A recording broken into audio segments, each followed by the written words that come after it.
C'est bon, ça enregistre, vous pouvez commencer. Est-ce qu'on voit ma flèche aussi? Euh, On la voit. oui, Ok. ok. Du coup, bah, on va vite fait se présenter. Moi, je m'appelle Pauline. Du coup, je suis passée en carré avec maïeutique en premier choix. Et du coup, on est toutes les trois à Lyon Sud. Voilà. Ouais, voilà. Bah, moi, je m'appelle Emma, je fais ces bisous en maillot premier choix aussi. Et voilà, Lyon Sud aussi, du coup. Voilà. Moi, c'est Amandine, je suis aussi passée visu, je suis aussi allée en maillot en premier choix. Et je suis aussi allée en sud, donc voilà, j'ai copié-collé, quoi. Du coup, on va vite fait vous présenter la filière maïeutique. On vous a fait un diapo. On a essayé de mettre des choses très intéressantes dedans, surtout concernant les études, bah, ce qui va se passer l'année prochaine en fait pour Ah, vous. Donc ça serait voilà. On va comme essayer ça, là, d'aller vite. Et après, vous pourrez poser vos questions dans des sessions scindées avec chacune d'entre nous. Donc, ça sera plus le cool. Wally. Voilà, voilà. Du coup, on vous a fait une petite frise récapitulative. Alors, bah, au tout début, de toute façon, vous le savez, on fait passe classe, les passerelles et passes. Bon, là, c'est oublié, mais tant pis. Après, on passe en premier cycle qui est constitué de la MA2, MA3, donc deuxième année et troisième année de sage-femme. À la fin de ça, donc à la fin du premier cycle, on obtient un diplôme en formation générale en sciences maïeutiques. C'est un diplôme, mais en gros, il sert à rien. Donc, il faut continuer encore 2 autres années en MA4 et MA5. Et après, on obtient un diplôme en formation approfondie en sciences maïeutiques. Et là, on peut exercer le diplôme sage-femme, du coup. Et on peut exercer en cabinet, à l'hôpital. Bon, il y a d'autres trucs, hein. Il y a PMI par exemple, voilà, maison de naissance, enfin, voilà. Il y a encore d'autres trucs. Ce qui est bien dans notre formation, c'est qu'il y a un tiers de cours et 2 tiers de stage. C'est bon, tu peux passer du coup.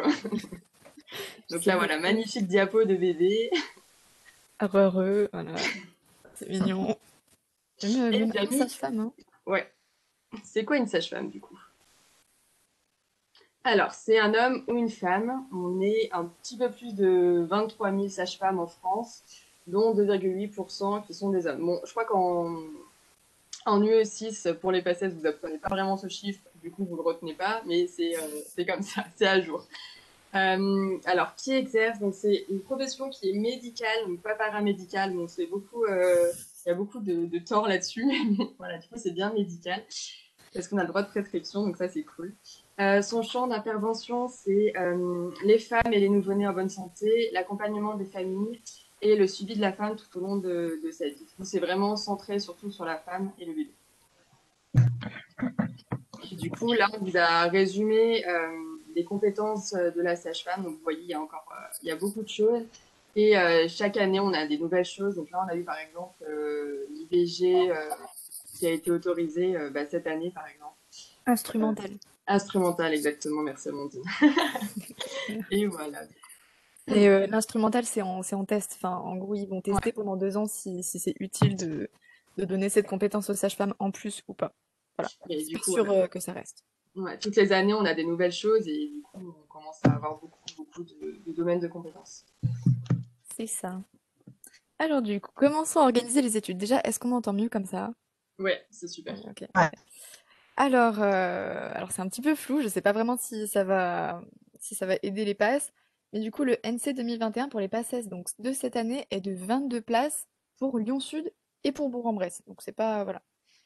Et bon bah évidemment du coup on accède à toutes les études MMOPK par la passe ou la LAS depuis cette année. Et pour la maïeutique, c'est 5 ans minimum d'études, donc ou plus 6 affinités. Si vous voulez voilà, redoubler, que ce soit la première ou la deuxième année, hein, ça arrive parfois de temps en temps. Donc voilà, vous pouvez peut-être rajouter quelques années, mais bon, ça va, hein, c'est faisable quand même en 5 ans.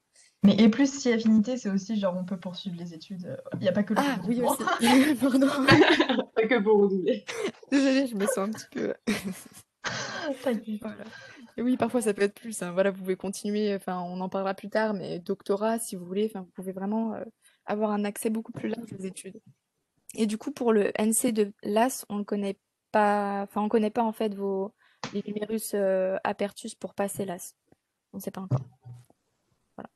Et du coup, ce qui est vraiment bien dans ces études-là, c'est qu'on a quasiment autant de stages que de cours, voire plus, et c'est vraiment cool parce que voilà le calendrier universitaire de cette année et on voit, alors je sais pas si on voit ma souris, elle est où? Ah, elle est là. Bon bah en deuxième année, on a pas mal de cours et à la fin on a quelques stages, mais dès la troisième année, on voit quand même qu'il y a pas mal de stages. On a plus de stages en fait que de cours dès la troisième année. Quatrième, c'est un petit peu pareil, et après en MA5, bah on n'a plus de cours à partir de début décembre. Ça, c'est plutôt cool. C'est très, très immersif. Alors, du coup, au niveau du premier cycle, c'est un cycle qui se fait en 2 ans. Donc, la MA2 et la MA3. Et donc, du coup, il correspond vraiment bon, théoriquement aux 3 premières années, donc PACES, PAS, LAS, du coup, MA2 et MA3. Mais enfin, bon, du coup, au final, c'est surtout MA2 et MA3. Et ça, c'est un cycle qui vraiment se concentre plus sur la physiologie en fait, du métier, donc physiologie de la femme, de l'enfant et de la grossesse, etc. Et donc, du coup, ce cycle, comme a dit Pauline, il conduit à l'obtention du diplôme de formation générale en sciences maïotiques. Donc, il correspond au grade licence et globalement, c'est le seul truc qui peut être utile si jamais on a envie de se réorienter ou quoi, ou je ne sais pas. Oui. Mais concrètement, pour le métier de sage-femme, il ne sert pas à grand-chose. Donc, du coup, Attends, les Clem, autres, elle a vous rien entendez? entendu. Bah moi, je t'entends bien. Ouais, moi aussi, je t'entends bien. Ah mince. Ok. Tout est sur la diapo. Voilà. Dans l'ensemble, moi, j'ai pas dit grand-chose de plus que tu as sur la diapo. Donc, en MA2, on a des cours théoriques qui sont quand même plutôt générales. C'est-à-dire qu'on a de l'obstétrique, de l'embryologie qui sont plus spécifiques de la MAIE, mais on a aussi pas mal de cours générales et du coup aussi en commun avec les médecines, comme par exemple l'hématologie, la sémiologie, les agents infectieux. Tout ça, c'est des cours qui sont aussi en commun avec les médecines, donc soit les P2, soit les D1. Et après, voilà, on a aussi pas mal de... On a de la santé publique donc, du coup, et de l'anglais. Et on a aussi de la SHS, donc des sciences humaines. Et là, dans les sciences humaines, il y a pas mal de diversité. Donc, il y a de la psychologie, du droit, il y a aussi un peu de sociologie. Et, euh, et donc, voilà. Et au S2, donc là, on a de l'immunologie, appareil rénal, hormonoreproduction, pareil, en mutualisé avec les médecines. Et on a toujours de l'obstétrique et de la pédiatrie. Et là, l'obstétrique, c'est peut-être un peu moins général qu'au premier semestre. C'est un peu plus concentré sur du concret de ce qu'on va faire les années, enfin, quand on sera sage-femme. Et donc, du coup, les cours, on a des CM qui sont donc du coup des cours en amphi et qui sont non obligatoires. Et on a des TD et des ED qui, eux, sont obligatoires et qui sont un peu plus concentrés sur la pratique et les cas cliniques. Donc, voilà. Donc, ça, c'est un emploi du temps d'une semaine en MA2. Donc, juste pour vous donner un peu une idée de comment c'est organisé. Donc, on a un cours un peu, on a le cours le matin et l'après-midi. Et ça change vraiment, ça varie vraiment d'une semaine à l'autre. Mais ce qui est bien, c'est qu'on a aussi pas mal de TP et de pratiques. Donc ça, franchement, c'est cool. Surtout au deuxième semestre. Au premier, c'est quand même pas mal de cours. Et deuxième semestre, on a vraiment beaucoup de TP quand même. Ouais, ça, c'est trop top. Et puis même les TD, en soi, les TD, on pourrait croire que c'est un petit peu moins intéressant, mais vraiment, c'est quand même super Ouais, c'est bien. trop cool. Une ULIP, Oui. c'est une UE qu'on Ah peut oui. choisir, enfin, qu'on choisit au début de l'année. Et donc ça, c'est dans enfin, c'est dans toutes les filières. C'est-à-dire que médecine aussi, ils ont des UE libres. Et dans les UE libres, on peut être justement en commun avec les médecines et avec les autres Mm. filières. Et c'est vraiment des yeux libres qu'on choisit sur une liste au début. Mm. Voilà. Qui sont Il y du en a coup une pas spécifiques trentaine, à il notre y en a plein. filière. Alors pour les TP, Pour les TP, donc déjà la pratique, on a les stages et les TPTD. Donc les stages en MA2, ils se concentrent surtout sur la fin de l'année. C'est-à-dire que pendant l'année, on n'a pas de stage, mais on les a tout à la fin de l'année. Donc ça commence en avril avec un stage infirmier de 4 semaines. Et ensuite, après, donc soit en juin, soit en juillet, ça dépend des périodes, on a un stage en maternité de 6 semaines qui est divisé en 2 semaines en salle de naissance. Donc là, c'est vraiment là où on va faire les accouchements. Et 4 semaines ensuite de couche, où là, on va plus s'occuper de la femme et de son bébé une fois que la femme aura accouché. Et donc nous, on n'a pas eu cette année, mais du coup, vous l'aurez sûrement. On a un stage aussi en soins infirmiers de 4 semaines l'été juste après la PACES, la PAS ou la LAS. Et au niveau des TP et des TD, et ben là, on va s'entraîner à faire des soins. Donc en MA2, c'est des soins infirmiers. C'est surtout des soins infirmiers. Et donc, du coup, on va s'entraîner à faire des soins infirmiers ben voilà, sur des mannequins ou sur nous-mêmes, par exemple, pour la prise de tension. Et, euh, et donc, voilà, on a différents TP. On a pose des cathéters, par exemple, prise de sang, injection, toilette du nouveau-né, etc. Et au niveau des TD, souvent, c'est surtout des TD qui sont en même temps que les cours et enfin, qui sont en lien avec nos cours. Et c'est là où on est un peu plus, on va un peu plus voir les cas cliniques, les trucs comme ça. Et par exemple, nous, cette année, on a eu aussi un TD qui nous a été fait par les dernières années, donc les MA5, et qui en fait nous apprenait un peu les bases des différents gestes obstétricaux. Donc par exemple, un accouchement sur une simulation, et différents trucs du genre ouais, toucher vaginaux, palpation mammaire et tout ça. Et donc, du coup, on a appris un peu à faire tout ça en TD aussi. Alors, Et ouais, le stage les infirmier, stages. généralement, il est en avril. Enfin, il me semble qu'il n'est pas vraiment à une autre période. Après, je crois que du coup, les premières années, vous pourrez avoir votre stage infirmier de fin de première année. Enfin, je suppose. Ouais, qui est soit en juillet, soit en août. Ouais, c'est ça. Je passe là? Ouais. Mm. Alors, la MA3, du coup, à partir de là, on va avoir 2 tiers de stage et 1 tiers de cours. Donc ça, c'est cool parce qu'on rentre beaucoup plus dans le concret qu'en deuxième année. Du coup, il y a 8 stages de 3 semaines chacun et du coup, 13 semaines de cours. Alors, les cours théoriques, du coup, là aussi, on rentre un peu plus dans le vif du sujet. On n'a pas des matières un petit peu chiantes comme on avait en deuxième année. Donc, on a de la gynécologie, de l'obstétrique, de la pédiatrie, de la santé publique et encore de l'anglais et de la SSH. Donc, la SSH, c'est super important parce qu'il y a beaucoup de psychologie. Donc, on va apprendre comment aborder les différents problèmes qu'on va rencontrer de manière un peu éthique. Voilà. Le deuil, ouais, par exemple. Ouais. Ouais. Ouais, genre le deuil, genre des trucs comme ça. Et c'est pendant cette année qu'on fait le service. Voilà. Du coup, dans la pratique, on a du coup des stages, comme je vous l'ai dit, donc 8 stages de 3 semaines dans différents services, salle de naissance, suite de couches et consultations. Donc, vous les ferez dans les hôpitaux qui vous seront donnés. Donc, vous pouvez, par exemple, changer d'hôpital, de clinique à chaque stage. Donc, ça, c'est trop cool parce que vous allez voir plein de pratiques, plein de soignants différents. Et on a encore des TPTD qui, du coup, en fait, on nous apprend à faire des gestes et on les refait en stage. C'est pour pas qu'on arrive en stage en mode gros boulet et qu'on ne sache pas faire une prise de sang ou je ne sais quoi. Du coup, voilà. Et là, on vous a mis un emploi du temps de MA3. Donc voilà, on vous reparlera des yeux libres et des trucs comme ça, peut-être plus en concret après, plus en détail plutôt.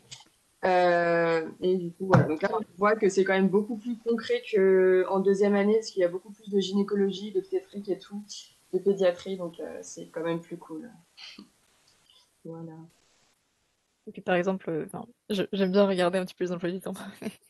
Mais voilà, on a des TP, par exemple, TP gynéco. TP gynéco, c'est que à partir de la troisième année, je crois. Enfin, la gynéco, on n'en a pas avant, oui. Ouais. On va apprendre à poser des implants, des DU.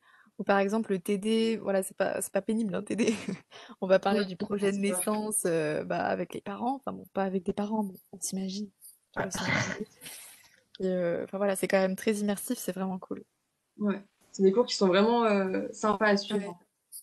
Ouais. Ouais. Ça dépend, hein. Mais la majorité, oui. La majorité. Du coup, le deuxième cycle, il va correspondre à la MA4 et à la MA5, donc c'est 2 ans aussi. Il correspond donc aux 2 dernières années de la formation et par rapport aux 2 premières années où on aborde pardon, vraiment le côté physiologique de la naissance, de la maman et tout, là on va plutôt apprendre le côté pathologique. Parce que en fait, on va pas vraiment s'occuper de la pathologie chez la maman, mais il faut savoir quand même le dépister, se dire ah là il y a un problème, il faut que je renvoie la maman chez un gynéco par exemple ou quelqu'un de spécialisé. Donc il faut quand même connaître les limites de la physiologie pour pouvoir bien aborder les mamans et les papas chez la personne spécialisée. Et même aussi dans le suivi gynéco, par exemple, je te coupe, Non, mais c'est par bon. exemple, enfin, même quand on s'occupe juste de personnes qui ne sont pas enceintes, genre des femmes, Mm, mm. dans le suivi gynéco, comme on fait pas mal de dépistage et Il faut qu'on puisse savoir quand est-ce qu'on tombe dans la pathologie aussi et quand est-ce qu'il faut renvoyer vers un gynéco. Oui, voilà, par exemple, on fait des frottis, mais si on voit que sur le frottis, oh, bah, il y a peut-être un petit problème, bah, c'est, voilà, on doit amener la personne chez un gynéco. Et du coup, le deuxième cycle va conduire à l'obtention du diplôme de formation approfondie en sciences maïotiques. Et celui-là, ce diplôme sert vraiment, bah voilà, il vous sert, hein, c'est votre diplôme. Du coup, il correspond au grade master. Donc les cours théoriques, il y a une bonne partie qui est en commun avec la MA3, donc par exemple gynéco, obstétrique, pédiatrie et SSH, et vous allez découvrir la recherche spécifiquement parce que quand on arrive vers nos 2 dernières années de master, on va vraiment commencer à faire des recherches pour notre mémoire à la fin, parce qu'en 5e année, on doit donner on doit rédiger un mémoire, du coup, on va vraiment commencer toute cette recherche. Il faut surtout pas se mettre à commencer son mémoire en dernière année, c'est pas une bonne idée. Du coup, voilà. Et on découvre aussi un petit peu la pharmacologie, donc je crois qu'il y en a qu'en 4e année pour connaître les médicaments de manière générale. Alors les stages, c'est comme en 3e année, on a 8 stages de 3 semaines, et en plus des salles de naissance, des suites de couches et des consultations, on va avoir des stages en gynécologie, néonatologie et PMA, je suis pas sûre qu'on en a obligatoirement. Si. Mais on peut en avoir. Ouais, Donc, mais On on n'en a peut en peut-être pas avoir. forcément obligatoirement, mais dans les choix de stage, je crois qu'il y a certains hôpitaux, par exemple, qui font des PMA et on peut avoir des stages Ouais, là-bas. voilà, c'est ça. Et puis il y a d'autres petites choses qui sont spécifiques aussi à certains établissements qui sont vraiment cool à découvrir. Et là, vous pouvez faire vos stages du coup en hospitalier ou en libéral. Vraiment, on va découvrir tous les domaines de compétences de la sage-femme de manière générale. Et TPTD, bon bah pareil, hein, on continue, des TP en obstétrique, gynécologie, et on découvre les TD en recherche. Donc pose de DU, contraception, échographie, grossesse multiple. Voilà, j'ai pas d'autres exemples. Donc un petit emploi du temps de la 4e année. Voilà, on a la recherche qui s'ajoute. Enfin, voilà, j'ai pas grand-chose à dire. Voilà, si vous voulez regarder. Je passe. Du coup, la 5e année, la dernière année, pareil, on a des cours théoriques qui sont en commun avec toutes les années, obsté, pédiatrie, gynéco, santé publique, SSH, et on a une UE spécifique, donc une unité d'enseignement spécifique, c'est l'UE pré-professionnelle, où elle va vraiment vous entraîner à entrer dans la vie active, en fait, après. C'est vraiment cool, je sais pas si on a dans les autres filières, mais je trouve que c'est très utile. Donc c'est... oui, c'est pas mon idée, mais c'est bien. Et voilà, donc à la fin de l'année, vous devez rendre un mémoire et vous devez préparer le CSCT. Alors je ne sais plus ce que c'est, mais c'est écrit après. Mais Les enfin, je sais certificats ce de que c'est, quoi. synthèse clinique et Ah, thérapeutique. c'est bien, voilà, donc c'est ça. Et je crois que du coup, c'est une épreuve où on va vous évaluer sur votre pratique clinique, à l'oral et écrite. Je crois que c'est ça, cette recherche. Du coup, les stages, alors en 5e année, vous quittez la fac en décembre parce qu'au 2e semestre, vous avez que des stages. Donc, c'est pas au même endroit, hein. À chaque fois, vous changez toutes les 3 semaines, je crois aussi. Et du coup, ça vous permet de tourner un petit peu de partout. Et au premier semestre, vous avez quand même des stages aussi. Je crois qu'au final, vous avez que 9 semaines de cours et le reste, vraiment, c'est que des stages. Vous faites vraiment absolument tout. En fait, on vous prépare à entrer dans la vie active sans aide à côté. Et du côté des TP-TD, on continue un petit peu tout, recherche, santé publique. Je pense qu'il y a plus de TD de recherche qu'en 4e année, mais voilà, ça reste assez général. Et oui, c'est assez cool. Enfin, l'emploi du temps qui suit, il est assez sympa parce que vous avez aussi le TD d'addictologie aussi qui rentre dessus. Euh, Enfin, vous avez pas mal de trucs. Donc, par exemple, là, vous allez. Oups, attendez, pardon, j'ai perdu mon deuxième écouteur. Donc, par exemple, là, c'est barré parce qu'il y a dû avoir un problème d'emploi du temps, mais vous allez aussi parler de sexualité parce que c'est vrai que c'est un des rôles de la sage-femme, même si c'est pas majoritaire. Vous allez quand même parler de sexualité avec le couple de manière générale. Vous avez une bonne partie, c'est l'UE Pré-Pro, voilà. Donc là, on va vous apprendre à faire votre CV, lettre de motivation, mais il y en a beaucoup d'autres. Je crois qu'il y en a à peu près une par semaine, un truc par semaine. Et voilà. Là, par exemple, en SSH, vous allez apprendre à annoncer un handicap en maternité. Enfin, on aborde vraiment des sujets de plus en plus intéressants, je trouve. Donc voilà, on a tabaco un petit peu en dessous. Deuil périnatal, il y a tout cette semaine. C'est trop bien. Voilà. Ah, il y a Euh, aussi un truc aussi au niveau de, je oui, suis désolée, mais genre au vas-y, niveau de dis-moi. l'AFGSU, qu'on a oublié de dire, mais en fait en deuxième année et je crois en troisième année, on valide l'AFGSU, donc de niveau 1 et de niveau 2. Et ça, c'est la formation aux soins d'urgence en fait. Mm, mm. Voilà. Dans les Donc on a aussi malaises et tout. ça qu'on valide. Mm. Mais je crois que je sais pas si c'est à valider dans toutes les filières, mais une bonne partie aussi, je pense. Une partie, je crois. Une bonne Ouais, voilà, partie. c'est les premiers secours, quoi. Ouais. Et du coup, pour valider votre année, votre master, toutes vos années d'études, chaque année, il faut avoir au moins 10 de moyenne dans chaque matière. C'est beaucoup plus simple qu'en première année, même si ça reste assez chargé de manière générale, surtout la deuxième année. Enfin, voilà, vous n'avez pas besoin d'apprendre tous les détails par cœur. C'est quand même, on vous juge sur vos connaissances générales, donc c'est sûr on va pas vous faire des pièges. Donc ça va, le 10 c'est un petit peu plus accessible. Et après, à la toute fin, du coup, bon, bah voilà, vous allez obtenir votre DE, vous devez rédiger un mémoire et obtenir le CCT, donc certificat de synthèse clinique et thérapeutique. Voilà. Alors du coup, au niveau des poursuites d'études possibles, il y a possibilité de justement continuer un peu dans la recherche. Donc, enfin, donc les différents trucs qu'on peut faire, donc on a déjà les DU ou les DIU, donc ça c'est les diplômes universitaires ou interuniversitaires. Et ça, c'est des diplômes qui se font une fois une fois qu'on a fini les études, quand on travaille, enfin en parallèle de notre travail, euh, on peut suivre des DU ou des DIU. Et en fait, ces formations, elles se font, je crois que la plus longue, c'est sur un an à peu près. Et elles peuvent se faire voilà, vraiment en parallèle du travail. Donc, par exemple, elles peuvent être aussi financées par l'employeur dans le cadre de la formation continue. Donc ça dépend vraiment, mais vous pouvez soit le faire avec votre employeur, soit en parallèle. Et donc, du coup, il y a plein de DU. Donc là, je crois que c'est juste une partie. Donc là, il y a acupuncture, par exemple, addictologie, hypnose, échographie, sophrologie, etc. Euh, et donc, par exemple, dans les DU, par exemple, pour les DU d'hypnose, les sages-femmes, elles peuvent faire des échographies sans avoir forcément le DU, mais elles ne peuvent pas faire toutes les échographies sans le DU. Et donc, du coup, le DU, il est nécessaire pour qu'elles puissent faire vraiment, qu'elles peuvent se spécialiser en fait en échographie. Et en fait, ces DU, ça permet vraiment de se spécialiser dans une matière, par exemple l'échographie, ou on peut se spécialiser pardon, en hypnose.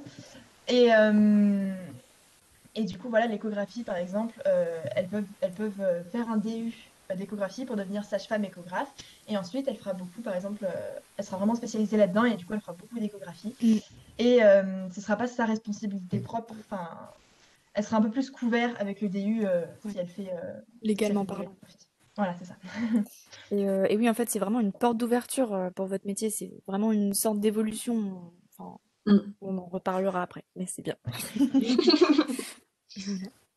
Et donc voilà, après, ça c'est la suite des DU. Donc par exemple, on a la médecine fétale, la périnatalité, la sexologie pour parler des sexualités, par exemple, avec les gens. Prise en Oui. charge des nouveau-nés, psychopérinatalité. Voilà, il y a vraiment plein de DU possibles et du coup, ça peut vraiment permettre de se spécialiser et de élargir sa pratique. Et du coup, oui, on peut faire plusieurs DU si on en a envie. Si vous voulez tous les faire, vous pouvez. Bon, je pense que ça Ça prend va du être un temps. peu long. Ça va prendre un peu de temps. Voilà, c'est ça. Et ensuite, au niveau de la poursuite d'études, donc on peut poursuivre les études jusqu'au doctorat en suivant un double cursus dans les études. Donc, pour suivre un double cursus, c'est au niveau du choix des UELC, donc des UE libres. Chaque année, on peut prendre soit une UE libre dans une liste, soit on peut prendre une UE BH, donc biologie humaine, qui est dispensée par le département de biologie humaine de la fac. Et en fait, ces UE-là, elles permettent de valider une première année de master. Et donc, du coup, pour valider la première année de master, il faut prendre 2 UE libres qui sont dans le département de biologie humaine et avec d'autres modalités. Donc, par exemple, faire un stage d'initiation à la recherche, faire un mémoire. Et une fois qu'on a validé tout ça, on a validé notre M1. Et donc, du coup, ça veut dire qu'après notre cursus, on peut faire une autre année de master, donc un M2, enfin valider un M2 du coup. Donc là, pour valider le M2, ça se fait soit en parallèle du métier, soit en année de césure ou je sais pas. Et là, il va y avoir peut-être plus de stages en recherche et tout. Et comme ça, après, une fois qu'on a validé le M2, on a un master en recherche biomédicale. Et donc, du coup, on va pouvoir faire de la recherche, on va pouvoir faire de l'enseignement. Et après, si on a envie, on peut carrément continuer jusqu'au doctorat pour faire vraiment se spécialiser dans un secteur de recherche, par exemple épidémiologie ou sociologie. Enfin, il y a Éthique, vraiment plein de, il y a il y a plein de vraiment trucs. plein de trucs, plein de domaines possibles de recherche. Du coup, il y a une question dans le chat sur Ah, les je sais. DU. Sont-ils Oui. tous vers la fac? Alors non. Je sais que par exemple, celui de d'échographie, il est à Lyon. Mais il y en a qui sont pas, je crois qu'on n'en a pas beaucoup à Lyon, je crois qu'on en a 3 ou 4 qui nous sont proposés et après, Les À Lyon, on a phytothérapie. échographie, on a hypnose aussi à Phytothérapie. Lyon, ouais, phytothérapie. Et je crois Mais, que c'est tout. Il y en a peut-être un dernier. ouais, on n'est pas obligé de Ouais. faire le M2 juste après. En fait, Ouais, on moi peut aussi, ça me faire, rassure. on peut justement attendre, et ça c'est pareil pour les DU. C'est-à-dire que justement, les DU ou le M2, pour être par exemple financé et aménagé dans votre emploi du temps par l'employeur, ça arrive dans le cadre de la formation continue. Et la formation continue, elle priorise pas les gens qui sortent de l'école justement parce que bah, ils sont déjà formés et ils sont, enfin, leurs connaissances sont déjà bien actualisées. C'est peut-être plus quand, après, quand on est sage-femme, quand on a de l'expérience, quand ça fait longtemps qu'on a quitté Ouais. l'école, on peut faire un DU dans le cadre de la formation continue, financé par l'employeur. Donc après, ça ne veut pas dire qu'on ne peut pas en faire juste après l'école, mais du coup, ça sera peut-être plus difficile de le faire financer par l'employeur. C'est ça. Et, euh, et ouais, Si en l'employeur a besoin de globalité, vous, ouais, quoi. c'est ça. On Si fait un peu l'employeur a n'importe quoi besoin on veut d'une en fait. sage-femme échographie. Parce que de toute façon, le M1, tu Ça. l'as validé, donc le M2, tu peux le Ah, valider merde. un peu quand tu veux. ouais, voilà. Et ouais, on peut devenir chercheur, Ouais, Ouais. chercheuse. on a la première sage-femme doctorat qui est dans notre école. Vous pourrez lui parler. Du Mm. coup, c'est un peu une grande C'est ça. gloire. Elle doit avoir 35 ans, donc c'est tout nouveau. Donc, C'est vrai qu'on a une bonne école quand même à Lyon. C'est ouais. franchement Mm. cool. Voilà. Alors, du coup, le métier. Alors, si vous voulez me couper ici, les filles, n'hésitez pas. Parce que je pense que j'ai oublié peut-être certaines choses. Alors, que fait un ou une sage-femme? Alors, la sage-femme, d'abord, elle va surveiller médicalement la grossesse. Elle va accompagner la femme, enfin la future maman et aussi le futur papa dans la préparation de l'accouchement, de la naissance et aussi dans la préparation de la parentalité. De qu'est-ce que c'est qu'être un parent en fait? Du coup, on va avoir des consultations prénatales avant la naissance. On va en avoir normalement 7. Donc, vous voyez une femme à partir du quatrième mois tous les mois, une fois par mois, parce que bah, ça peut changer très très vite. Une femme peut aller très très bien jusqu'au cinquième mois et d'un coup, bah, ça peut pas bien se passer. Donc c'est important d'avoir une certaine régularité là-dessus. On va aussi faire des séances collectives ou individuelles de préparation à la naissance et à la parentalité. Donc peut-être que vous en avez déjà entendu parler. Souvent, on entend vraiment le mot préparation à la naissance, mais c'est aussi une bonne partie de préparation à la parentalité, parce que, enfin, il y a une partie en fait de ces séances qui vont se faire avant la naissance et une partie qui vont se faire après la naissance. Donc la partie avant la naissance, par exemple, ça va être pour apprendre à la maman à gérer sa douleur ou à apprendre à gérer sa peur par rapport à l'accouchement, parce que c'est vrai que honnêtement, ça fait parfois peur, hein. Et après la naissance, du coup, on peut avoir du coup des séances de préparation à la parentalité où voilà, on va vraiment être les premiers accompagnateurs à côté des parents pour leur apprendre différents gestes ou par exemple l'allaitement. Je crois qu'il y a oui, il y a une séance spéciale allaitement qui est recommandée par la HAS. Donc la HAS, c'est la Haute Autorité de Santé. Bon, ça, vous savez, mais je ne suis pas sûre. Et souvent, ces séances, elles se font, oui, en recommandation de la HAS. Vous faites pas n'importe quoi, quoi. Vous pouvez pas faire une séance de préparation à comment... Enfin, je sais pas, moi, j'ai pas d'idée, mais vous faites pas n'importe quoi non plus. Et du coup, les Après, sages-femmes... Oui, vas-y, dis-moi. désolée. Vas-y. C'est juste pour répondre à une question dans le chat. Une Oui. femme enceinte, elle peut vraiment faire tout son suivi de grossesse auprès d'une sage-femme si elle n'a pas de pathologie. Et c'est vraiment, s'il y a une pathologie, elle l'envoie chez le gynéco, mais après, elle peut continuer de le suivre conjointement aussi avec le gynéco s'il y a une pathologie. Ouais. Mais, C'est ça. mais s'il n'y a pas de pathologie, elle s'en sort très bien toute seule. Voilà, on Donc peut voilà. voir des personnes de 70 ans autant que des personnes de 15 ans, quoi. Voilà, Enfin, voilà. c'est ça. C'est quand même rare 70 ans, mais normalement, voilà, on peut. Et ouais. Ensuite, du coup, la sage-femme peut officier, pardon, des échographies gynécologiques et obstétricales. Donc, comme l'a dit Emma avant, voilà, c'est quand même assez restreint. Mais voilà, on peut quand même faire des échographies. Ensuite, la sage-femme va surveiller le travail et évidemment pratiquer l'accouchement. Il me semble que quand on entend le mot sage-femme, on se dit tout de suite accouchement. Donc voilà. Donc la sage-femme, elle va vraiment surveiller vraiment tout le travail. Donc le travail, c'est la partie qui est avant la sortie du bébé. Du coup, elle va diagnostiquer, voilà, comment ça se passe, est-ce que ça se passe bien, est-ce que le bébé va bien, elle va demander à la maman qu'est-ce qu'elle veut. Peut-être que c'est déjà écrit. On a possiblement déjà vu avec la maman si la maman veut par exemple une péridurale ou pas. Et on va souvent essayer de l'accompagner. Par exemple, une femme qui ne veut pas de péridurale, bah, c'est quand même assez douloureux. Donc on est vraiment là avec elle pour lui dire lâchez pas. Enfin voilà, à part si on voit qu'il y a un problème. Mais on essaie vraiment d'accompagner au maximum les mamans dans ce qu'elles veulent. Et on est censé voilà, savoir réagir en cas de problème. Voilà. Et appeler quelqu'un si besoin, l'anesthésiste, le gynéco, patati patata. Et on accueille le nouveau-né, on surveille un petit peu tout le monde. Alors j'ai pas vu, je crois qu'il y a des Des choses questions, ouais. qui sont passées. Ouais. Alors, il y Je me a... suis spécialisée dans la gynécologie. Oui, c'est Oui, possible. Ouais, il y a un DU juste avant, je crois. ouais, c'est ça. Mais en plus de tout ça, il y a il y a le diplôme. Enfin, même avec nos études, on est déjà spécialisé dans la gynécologie, donc pas Ouais. forcément besoin de faire un DU en plus. Et en Mais je crois fait, qu'il y en a un. en lien aussi avec la question suivante, c'est que ce qui est bien avec le métier de sage-femme, c'est que tu peux faire vraiment, enfin, tu peux choisir d'exercer qu'une seule facette de ton métier et tu Ouais. peux en choisir de faire un peu tout. Enfin, vraiment, tu peux vraiment choisir ton mode d'exercice. C'est-à-dire que par exemple, si tu es en libéral, tu peux choisir de te spécialiser en fait dans le suivi gynécologique et de faire Mm. presque que du suivi gynécologique. Ouais. Tu peux choisir de faire vraiment des suivis de grossesse, tu peux choisir de vraiment faire que des échographies. Enfin, vraiment, il y a plein de facettes du métier et tu peux choisir de faire plein de choses et tu peux choisir de faire juste une chose, en fait, de te spécialiser en gros. Et voilà, Et c'est du vraiment coup, différent. oui. Non, mais c'était pour pas me faire couper en attendant. Mais du coup, oui, si vous cherchez un petit peu, moi j'avais cherché pas mal de reportages de sages-femmes et j'avais vu des reportages par exemple où un sage-femme, donc un homme, avait parfois du mal avec l'accouchement parce qu'il savait pas vraiment comment ça se passait. Il n'arrivait pas à se dire bah, qu'est-ce que peut ressentir la femme. Du coup, il se sentait pas forcément à l'aise et il avait préféré bah, voilà, passer en libéral pour faire moins d'accouchement. Ou par exemple, il y avait une autre femme qui s'était spécialisée en échographie et en échange, elle était sage-femme échographe, mais elle faisait beaucoup moins d'accouchements aussi. Enfin, c'est vraiment, voilà, quand on se spécialise, en fait, on est plus apte à faire beaucoup de choses à côté, parfois pour délaisser d'autres choses. Enfin, en fait, on peut vraiment modeler notre métier en quelque sorte, un petit peu comme on veut, même s'il y a des choses par lesquelles on est obligé de passer. Voilà, vous êtes obligé de faire des accouchements à un moment. Mais à terme, si vous voulez évoluer, il n'y a pas de problème. J'ai pas vu les autres questions. Alors, du coup, une sage-femme peut faire des suivis de grossesse sans forcément faire l'accouchement. Ouais. Surtout si on est en libéral, en fait, on n'intervient pas forcément en hôpital et du coup, on passe la main aux sages-femmes qui sont en hôpital pour l'accouchement. Ça. Je vois pas du coup le truc. Quand tu te Alors, spécialises, ça apporte quoi en gynéco, je veux dire. Elle a dit. en gynéco? Alors, Je connais pas.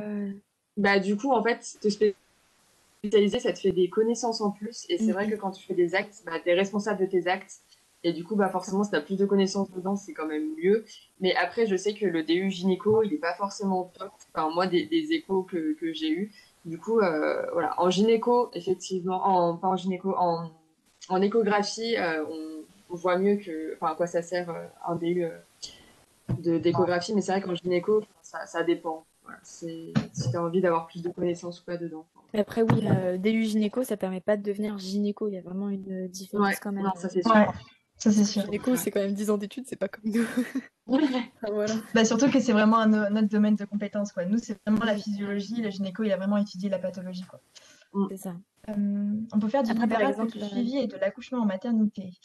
Alors ça dépend vraiment. En fait, tu peux suivre tes grossesses, enfin tes patientes, pardon, en libéral. Mais pour les accoucher en maternité, il faut que la maternité, elle soit d'accord et que tu puisses avoir accès au plateau technique en fait de la maternité. Donc c'est possible, mais vraiment, ça dépend des maternités. Genre, c'est mm. Bah, à voir. après, je crois que tu peux faire une partie libérale et une partie en hôpital. Enfin, tu peux Ouais. diviser ton activité professionnelle. Donc en soi, c'est Après, pas forcément. financièrement, ça peut être compliqué. Ouais, Enfin, après, financièrement, ça ouais. va être compliqué, effectivement. Ouais, faut trouver Parce un qu'il truc. faut payer son cabinet libéral à côté. Enfin, Ouais, voilà. c'est ça le problème, en fait. Alors, mais donc on peut, en faisant une spécialité gynécologie, faire vraiment tout ce que le gynéco fait. Bah, du coup, non. On a répondu à cette question. Malheureusement, ouais, c'est quand même très long les études de gynéco et nous, on a quand même que 5 ans et du coup, voilà, faut vraiment rester dans le physiologique, pardon. Donc, voilà. Euh, je pense que Et c'est c'est bon. bon? Ok. Ouais. Je vois pas tout, je les vois passer, mais je vois pas le chat en entier, c'est un peu compliqué. Ah, il Alors, y en a attends, une autre. dernière question de Aude. D'accord, donc en fait, c'est un peu compliqué de faire son générique. Non, Euh, non, mais c'est bien. Enfin, bon. alors, c'est un peu Oui. compliqué de faire du suivi de l'accouchement, sauf si les femmes viennent en suivi en maternité. Ouais, c'est vrai Bah, que ouais. C'est vrai que quand tu es en hôpital, tu vois beaucoup plus d'accouchements. En libéral, à moins de faire des accouchements à domicile, et encore, je crois que c'est compliqué au niveau des assurances. Ouais. Ouais, ouais. Après, ça se développe après, un petit peu ouais. les accouchements à domicile, alors Ouais, de plus en plus, c'est la mode et tout, hein. c'est Après, la tu peux mode. quand même faire du, tu peux faire quand même du suivi en hôpital. C'est-à-dire que, par exemple, la femme, les dernières consultations du huitième mois et du neuvième mois, elle se fait en général à la maternité où la femme va accoucher. Donc, tu vas Oui. faire quand même du suivi de fin de grossesse et tu peux Mm. aussi faire du suivi de début de grossesse si la femme, elle vient directement à l'hôpital pour faire Ouais. son suivi. Vraiment, ça dépend. Enfin, tu peux vraiment faire du suivi et de l'accouchement si t'es en hôpital. Par exemple, nous, Ouais. l'année prochaine, on va avoir des stages de consultation en hôpital et donc, du coup, ça va être concerné du suivi. Ou par exemple aussi, une sage-femme libérale sera plus apte à suivre le bébé et la maman après, parce qu'en hôpital, du coup, une sage-femme va suivre un bébé et sa maman les 3 premiers jours, voire 2, enfin ça dépend vraiment, alors qu'une sage-femme qui va être en libéral, elle pourra suivre vraiment un bébé pendant tout le premier mois, Ouais. ou enfin voilà, c'est beaucoup plus, Ouais. peut-être parfois beaucoup plus personnalisé en libéral. Enfin voilà, faut voir, Ouais, selon ouais. ses préférences, hein. Après, vraiment, c'est facilement modelable. Est-ce qu'il y a d'autres questions ou pas? Et Oui. sinon, Aude, on aime bien les questions. Bah, continuons, Voilà. parce que tout le monde se pose le même. Alors, et certaines femmes viennent pour un suivi gynéco en mat ou pas, en maternité ou pas. Oui, bah, du coup, on a des consultations enfin, pas vraiment en maternité, mais plutôt dans le pôle gynéco de l'hôpital. Et du coup, là, Mm, il y a vraiment de la gynécologie. Donc oui, oui, ils viennent. D'ailleurs, Ouais. si vous avez lu le cœur des femmes de Martin Leclerc, il en parle beaucoup des consultations qu'il fait, genre avec la gynéco et tout. Donc quelle oui, oui, en référence. maternité, il y a pas que maman, bébé, grossesse, hein. Voilà, voilà. Mm. Et oui, par exemple, ah bah j'ai oublié. Attends, tant pis, c'est pas grave. J'ai oublié ce que je voulais dire. Est-ce qu'il y a des Ok. femmes? Ah oui, attends, bah du coup, Ranila qui nous dit que de poser les questions à la fin de la conférence. Ouais, bon, bah, Oui, continue, ouais. mais on lira. Posez vos questions dans le chat et on les fera à la fin. Voilà, parce que sinon, Ouais. je sais pas quelle heure il est, mais ah oui, quand même. Oh, mais on a dépassé l'heure. Oh là là, j'aurais jamais cru que ça durait aussi longtemps. Bref. Du coup, bah, ça j'ai fait. Alors du coup, la sage-femme, elle va participer donc surveillance médicale des suites de l'accouchement, donc suite de couche pour la maman, le nouveau-né et aussi le papa, hein, on n'a pas trop mis, mais enfin, voilà, le papa, on essaie de l'inclure de plus en plus, bah, c'est à la mode aussi, comme on dit. Et donc du coup, elle va faire par exemple le dépistage de certaines maladies, ou par exemple, nous on fait le dépistage de la luxation congénitale des hanches, enfin, on a pas mal de choses de dépistage plutôt chez le bébé. Et bon, après, on va faire des soins sur la maman et sur le bébé aussi, par exemple des petites prises de sang sur les bébés, c'est tout petit. On va aussi pouvoir faire des prescriptions. Donc, bah, c'est souvent pour le bébé aussi, mais enfin, ça dépend des situations, quoi. Et on va surtout avoir un rôle très important de prévention et d'éducation. Donc, j'ai déjà dit tout à l'heure, mais voilà, on va vraiment aider la maman et le papa à devenir parents, parce qu'on dit parfois, ouais, la fibre maternelle et des trucs comme ça, mais en réalité, c'est pas vraiment inné d'être parent. Donc on essaie d'aider bah, un petit peu tout, voilà, rien que dans la relation mère-enfant, enfin, on essaie de dépister parfois une relation qui va mal, ou des choses comme ça. Et on essaie vraiment de d'épauler du mieux qu'on peut, d'aider, enfin voilà, peut-être une psychologue si besoin. On essaie de réorienter le mieux qu'on peut. Donc on va aussi jouer un grand rôle dans l'allaitement maternel. Pas grand-chose à dire, mais voilà. On va essayer de dépister voilà, des troubles neurosensoriels, par exemple du nouveau-né. Et aussi, on peut parler, parce que c'est un petit peu compliqué parfois en suite de couche, de contraception avec la maman. Donc qu'est-ce qu'elle veut faire, enfin voilà. C'est un petit peu tout. Du suivi gynécologique mêlé à du suivi des couches. Du coup, après l'accouchement aussi, elle s'occupe de faire la visite post-natale. Alors, je ne sais pas si c'est les sages-femmes forcément en hôpital, du coup, qui le font. Je sais pas. Bah, les deux. Ouais, bon, je Ouais, sais pas. parce Et bon, que oui. on fait une visite postnatale à la maternité. Voilà. Et après, c'est les sages-femmes libérales qui prennent le relais. Bah, parce qu'en fait, on a des sorties de plus en plus précoces Mm, de la mm. maternité. Donc, il y a des femmes qui partent au bout de 2 jours. Et du coup, bah, les sages-femmes libérales viennent à domicile pour faire des consultations de la mère et de l'enfant. Voilà. Voilà, c'est ça. Et du coup, bah, après, on va réaliser, je l'ai dit un petit peu avant, mais la consultation de contraception pour voir avec la maman. On va bah, toujours continuer à accompagner les parents. Voilà, je l'avais dit, mais voir si la relation va bien avec la mère et le bébé, ou aussi bah, la relation du couple aussi. On va aussi faire la rééducation périnéo-sphinctérienne.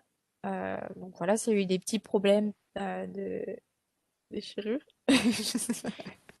Je sais pas si c'est joli à entendre. Et on va travailler par exemple avec les kinés. On va travailler souvent avec les autres professionnels pour vraiment bien faire tout comme il faut. Et bon, bah, je continue, mais voilà. Les sages-femmes ne s'occupent pas seulement des femmes enceintes, on s'occupe en bonne partie des femmes qui veulent pas forcément avoir d'enfants, par exemple, ou qui n'en ont pas encore. On va suivre ces femmes de manière gynécologique, enfin, du côté gynécologique, pardon, dans leur contraception. Et on va aussi s'occuper, c'est acté aujourd'hui, les IVG médicamenteuses. Et donc c'est en cours aussi les IVG chirurgicales, mais à voir si ça reste. Du coup, voilà, on fait la consultation de contraception, le suivi gynécologique de prévention, on prescrit les contraceptifs, le co-hormonaux, on peut, voilà, poser, enlever des DIU, donc des stérilets, et poser des implants, enfin, même les patchs, enfin, on s'occupe vraiment de toute la contraception. Et donc voilà, on l'a aussi dit pas mal, mais oui, les vaccins Covid bientôt. Coucou Capu. Et en cas de patho, du coup, on l'a déjà pas mal répété, mais la sage-femme va adresser la patiente à un médecin ou par exemple à un psychologue si ça va pas. Enfin vraiment, on travaille avec beaucoup d'autres filières, beaucoup d'autres métiers et on essaie de voir à qui adresser en cas de problème. Donc voilà, on fait les échos, on participe à la PMA, on peut pratiquer l'acupuncture sous réserve de DU, hypnose, sophrologie, voilà, tout ce qui a été proposé avant. Et donc, la sage-femme a quand même un rôle très très important de prévention de manière générale. Le vaccin, le fameux. Et voilà, on peut vacciner les femmes, les nouveau-nés et l'entourage aussi du nouveau-né. Je crois que c'est un des trucs pas très connus, hein, vraiment, l'entourage. Mais voilà, dans certains cas, selon les pathologies, on peut aussi vacciner l'entourage. On va prévenir les addictions. Une sage-femme tabacologue ou addictologue peut par exemple plus rencontrer des femmes qui vont être bah, accro à des drogues ou au tabac tout simplement, parce que bon, c'est pas très bon quand même pour la grossesse, donc on essaie franchement de les accompagner comme il faut. Et ok, puis et voilà, on n'a pas trop d'autres choses. Ah oui, et sage-femme, j'aime bien le dire, c'est mon petit topo, voilà. Sage-femme, je trouve c'est un métier vraiment beau en fait. Je pense on l'entend un petit peu de partout. Enfin moi je sais que quand je dis oh bah je suis étudiante sage-femme, bah, voilà, c'est vraiment un beau métier. Vous faites un truc vraiment magnifique. Mais c'est vrai que émotionnellement aussi parlant du côté de la sage-femme, on rencontre de tout, hein. On rencontre des choses magnifiques. Je pense qu'on peut passer d'un accouchement qui se passe merveilleusement bien à tout de suite à côté une annonce de fausse couche. Enfin voilà, c'est quand même émotionnellement parlant un truc vraiment. C'est une montagne russe, donc faut quand même avoir des sacrées compétences d'accrochage, si je puis dire. Parce que voilà, c'est pas que du positif, c'est aussi du négatif, mais c'est vraiment très très passionnant d'accompagner les femmes, d'être là pour elles, et puis même les papas, enfin vraiment tout. C'est très riche émotionnellement parlant. Voilà. Pourquoi choisir cette filière? Bon, du coup, on a quand même beaucoup parlé. Je pense que vous avez donné très, très, très envie de faire cette filière. Voilà. Mais, Une parce filière que c'est pour pas tous une les filière autres. comme les autres sages-femmes déjà. Et du coup, alors, parce que l'exercice, et du coup, il est très varié. On peut pratiquer dans plein de domaines, donc en hôpital, en libéral. On peut faire de l'enseignement, on peut faire de la recherche. Donc vraiment, c'est hyper vaste le métier de sage-femme, beaucoup plus qu'on peut le croire. Et parce que du coup, on exerce avec beaucoup d'autres professionnels de santé, des médecins, donc l'anesthésiste pour la péridurale, les obstétriciens, les pédiatres bah, pour le suivi du bébé, les médecins généralistes, etc. On travaille beaucoup avec les psychologues parce que les dépressions postpartum, ça existe pas mal aussi. Et également les d'autres filières sociales, les auxiliaires de santé, les infirmières, et, enfin, plein de personnes. Donc, ça, c'est vraiment sympa. C'est un travail de groupe en fait. Parce qu'on a des responsabilités médicales. Du coup, la majorité des grossesses sont suivies par des sages-femmes. Et les accouchements, on en fait 86%. On est vraiment toute seule, ou enfin avec d'autres sages-femmes, mais à gérer l'accouchement de A à Z. Donc le gynéco, il n'intervient pas dans 86% des accouchements. Donc on a quand même voilà, des grosses compétences là-dedans. Donc ça, c'est vraiment sympa. Et du coup, il y a beaucoup de compétences médicales, des compétences transversales avec du coup un accompagnement des femmes. On peut faire de l'enseignement, comme j'ai déjà dit, donc encadrement des étudiants. Beaucoup de côté psychologique. Donc ça, on va vous l'apprendre pendant vos études, mais c'est super important, surtout que la gynéco et tout, c'est quand même un domaine qui touche quand même l'intimité, donc c'est important d'avoir beaucoup de psychologie. Et voilà, des compétences humaines. Alors, au niveau des préjugés, souvent, les gens se font une idée de la sage-femme. Enfin, mais du coup, c'est pas forcément vrai. Par exemple, sage-femme égale gynéco-obstétricien. Enfin, en fait, souvent les gens, ils disent quitte à faire sage-femme, autant faire gynéco-obstétricien parce qu'au final, c'est le même métier, mais gynéco-obstétricien, c'est plus payé ou un truc comme ça. Alors qu'en fait, c'est vraiment deux métiers complètement différents. C'est-à-dire que ce sont des métiers qui travaillent ensemble, qui coopèrent, par exemple, surtout notamment dans des cas pathologiques, mais c'est pas les mêmes métiers du tout. C'est-à-dire que la sage-femme, elle travaille vraiment dans la physiologie, alors que le gynéco, il est vraiment plus dans la pathologie. Et il intervient vraiment uniquement dans le cadre de pathologie. C'est-à-dire que le gynéco, il ne va pas faire autant d'accouchements que les sages-femmes, par exemple, parce que les gynécos, ils seront spécialisés dans la pathologie et que, comme on a vu avant, il y a 86% des accouchements qui sont par les sages-femmes seules. Et elle peut aussi travailler auprès du nouveau-né, là où le gynéco, il s'arrête une fois que le nouveau-né il est sorti. Et il s'occupe vraiment exclusivement de la femme, alors que nous, par exemple, en maternité, on regarde aussi, on fait un peu le suivi des nouveau-nés en maternité. Et après, elle est aussi bien au contact des femmes, c'est-à-dire qu'elle n'intervient pas que quand il y a un problème, c'est-à-dire qu'elle suit vraiment les femmes, il y a vraiment un accompagnement de la personne aussi dans le temps. Et, euh, et voilà. Ensuite, on a le petit préjugé sage-femme égale paramédicale ou subordonnée du médecin ou infirmière. Et là, c'est encore pareil, c'est-à-dire que la profession de sage-femme, c'est une profession médicale. Par exemple, dans les consultations de suivi de grossesse, on fait vraiment des examens médicaux, hein. On regarde si tout va bien et enfin, voilà quoi. On a la Elle n'est pas infirmière, elle n'est responsabilité. pas médecin. Mm. Et c'est pas une profession qui doit en fait être définie par les autres professions autour. Enfin, c'est vraiment Mm. une profession en elle-même entière, quoi. Voilà. Et il y a vraiment deux champs de compétences complètement différents, mais il n'y en a pas un qui est inférieur à l'autre, par exemple. Elle est vraiment spécialiste de la physiologie, le médecin, il est dans la pathologie. C'est vraiment deux pôles et il n'y en a pas un inférieur à l'autre, un supérieur à l'autre, etc. Puis oui, Et on a la responsabilité légale derrière, quoi. On se Mm. plante, c'est ça. problème.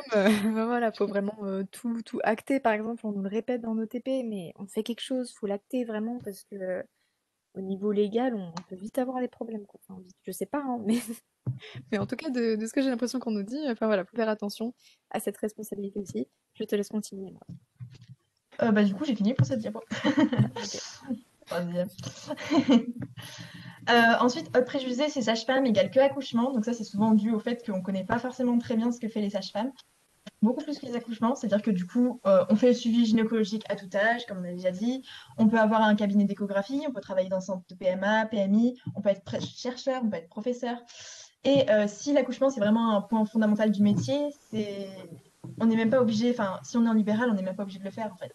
Et elle accompagne la patiente pendant toute la grossesse, en postpartum. Et vraiment, elle a plein de compétences. Et ça C'est à se peu limite près pas un que quart de, à l'accouchement. c'est à peu près un quart de ce que fait une sage-femme en hôpital, l'accouchement. Ouais, Bon, un tiers, un quart, comme ça. ouais, c'est ça. Et après, sage-femme égale femme. Alors du coup, ça, c'est vraiment pour dire que la profession, elle est ouverte à tout le monde et pas que aux femmes. C'est-à-dire que, euh, il n'y a pas beaucoup d'hommes au sein des sages-femmes, mais c'est pas parce que vous êtes un homme que vous ne pouvez pas faire sage-femme. Genre vraiment, si vous êtes un homme et que vous voulez faire sage-femme, venez. Voilà. Oui, vous êtes chouchoutés, hein, s'il y a des gars, C'est les vrai. profs connaissent tout de suite le nom des personnes, hein, voilà, directement. C'est vraiment cool. Et puis c'est un autre regard aussi, je trouve. Enfin, c'est vraiment Ouais. plus intéressant. Mm. Voilà. Donc Merci. voilà, on a fini. Et du coup, si vous voulez nous poser des questions, on va diviser le groupe en sessions scindées. Donc Ouais. n'hésitez pas, là on va peut-être répondre aux questions qui étaient juste avant. Attends, je peux sur quitter le Anguilla. PowerPoint du coup? Ouais. Vous faites rire, c'est gentil. Ouais.